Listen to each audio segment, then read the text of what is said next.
Albert R. Broccoli's Eon Productions and DJ Dan Recording present Roger Moore as James Bond 007, with Daniel Siletti as 007 in The Man with the Silver Swords by Daniel Siletti.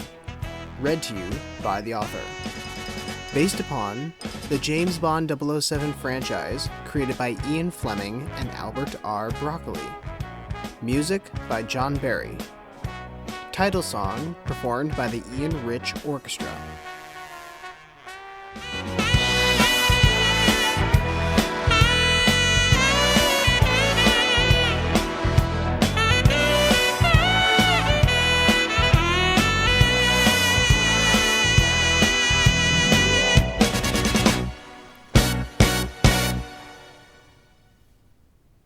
To Bill.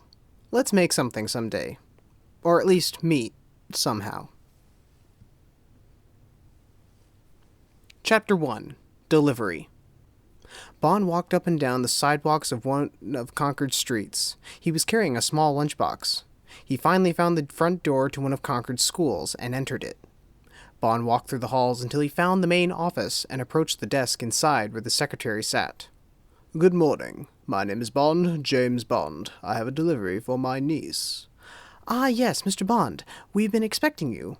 Room 205 on the second floor." Bond smiled and exited the office and proceeded to a nearby stairwell. Bond quietly counted the doors until he reached room 205. He knocked on the door and then entered. "Yes, sir. Can I help you with something?" Just dropping something off for my niece. Please continue with the lesson." Bond walked over to a desk near the back and crouched down.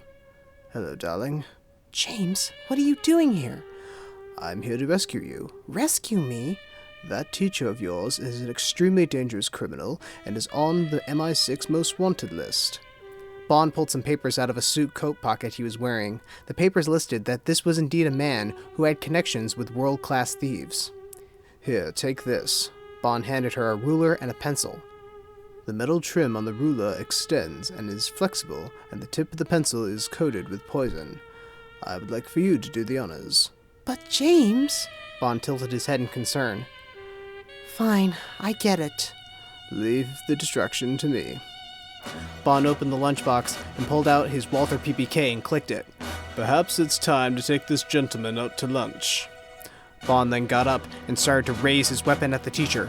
Realizing that there were students around him and this was a school setting, Bond quickly clipped it into his shoulder holster, hidden in his coat. "I think it's time you revoked your teaching license," Darling chimed in. "Nothing to worry about, children. However, I believe your teacher here will have to hire a substitute. He will not be coming back for a while." "What are you talking about, sir? Your claims are false. You can't prove them." "I'm afraid I can. I have papers here from Her Majesty's Secret Service and approved by the New Hampshire State Police. You have been smuggling gold and diamonds from the UK to the United States. These papers here are issues for your arrest." Bond then reached into his coat again and pulled out a pair of handcuffs. Just then the teacher started to run, and that's when the student that Bond spoke with extended the metal wire on the ruler and lined up the ruler and shot the pencil. The pencil soon landed right into the teacher's leg. The teacher soon collapsed to the ground.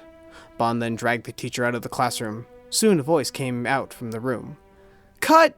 007 revealed himself and walked into the classroom from the back of it. Bond walked into the classroom with the teacher behind him. "How was that, Daniel?" Bond questioned. "Not bad, but you know what? I think I might take the dragnet route on this. Change the names to protect the innocent." He walked over to the girl at the desk. "However, yours I might keep. What do you say, darling?" "Well, I suppose it suits James's style. A name like mine is something I think James would not mind repeating. Maybe even you, perhaps?" "Perhaps, darling, perhaps." "Well, I think this is utterly insulting," Q's voice said as he came onto the set. "What's wrong with it, Q? Don't you think Daniel is doing a relatively good job?" Bond asked as Daniel looked annoyed at Bond. "I think this gives MI6 a bad name, using our agents as actors, not to mention a terrible representation of my equipment. Really, a movie based off of all of this, especially you, 007. I don't think so."